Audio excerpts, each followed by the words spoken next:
আমি চ্যালেঞ্জ করতেছি তারা যদি ঢাকা বিশ্ববিদ্যালয়ে একজন সাদা দলের বাইরে একজন শিক্ষককে তারা ভিসি নিয়োগ দিতে পারেন, আমি তাদের পা ধুয়ে সালাম করে আসবো যে তারা বাংলাদেশের শিক্ষা ব্যবস্থা পরিবর্তন করতে চান।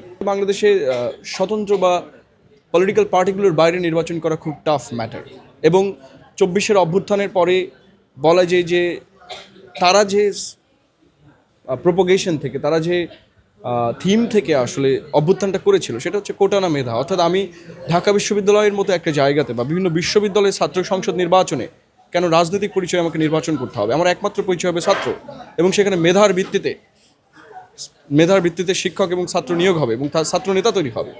অনেক শিক্ষামন্ত্রী দেখেছি বর্তমানে, অনেক যে শিক্ষামন্ত্রী হয়েছেন অনেক বড় বড় কথা বলেন যে বাংলাদেশের শিক্ষা ব্যবস্থা এরকম হবে সেরকম হবে। আমি চ্যালেঞ্জ করতেছি তারা যদি ঢাকা বিশ্ববিদ্যালয়ে একজন সাদা দলের বাইরে একজন শিক্ষককে তারা ভিসি নিয়োগ দিতে পারেন, আমি তাদের পা ধুয়ে সালাম করে আসবো যে তারা বাংলাদেশের শিক্ষা ব্যবস্থা পরিবর্তন করতে চান। এগুলো তারা ভাওতাবাজি, স্ট্যান্ডবাজি কথাবার্তা বলেন।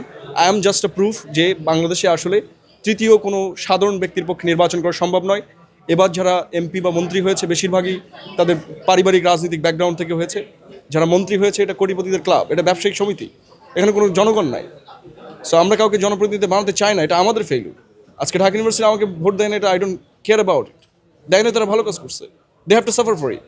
সো আমাদের জনগণ যদি এরকম প্রতিনিধি নির্বাচিত করে যারা দলীয় ব্যাকগ্রাউন্ডের কারণে আসছে, তাদের টাকা পয়সা আছে, ব্যাংকের ঋণ খেলাপি, ওই টাকা দিয়ে যদি তারা নির্বাচন করে, সেটা যদি অংশগ্রহণ করে ভোট দিতে পারে, দ্যাটস দেয়ার চয়েস। এবং আপনি যখন ভুল করবেন আপনাকে সাফার করতে হবে, আমাদের কিছু করার নেই। আমরা যেটা করতে পারি অফার করতে পারি। I have offered my best যে আমি এটা করতে চাইছিলাম। Ultimately DUCSU is going to fail. Already তাদেরকে এক ধরনের অকার্যকর অবস্থার মধ্যে ফেলা হয়েছে, বিকজ দলীয় লেজুভিত্তিক করতে গেলে আপনাকে আলটিমেটলি কোথাও না কোথাও পা ধরে বসে থাকতে হবে, সহজ কথা। এবং এটার জন্য আপনাকে জনগণের কাছে সাফার করতে হবে, জনগণ আপনার পক্ষ ত্যাগ করবে, তাই না? আমার ছাত্র প্রতিনিধি হিসেবে কাজ কী ছিল? স্টুডেন্টের নিয়ে কথা বলা, শিক্ষা নিয়ে কথা বলা। আমাদের কয়জন ছাত্র প্রতিনিধি আছে যাদের নিজেরই শিক্ষার ব্যাকগ্রাউন্ড আছে, এটা নিয়ে কথা বলার মতো কথাই তো বলতে পারে না, ক্যাপাবিলিটি নাই। তো এখানে তো সাংগঠনিক দক্ষতার কোনো প্রয়োজন নাই।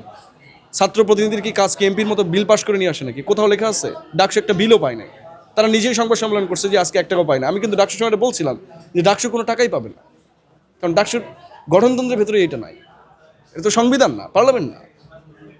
কিন্তু সবাই ফাভরবাজি দিয়া স্ট্যান্ডবাজি করে ইলেকশন করে, অ্যান্ড আলটিমেটলি এটা ভালো হয়েছে যে I am enjoying the fact.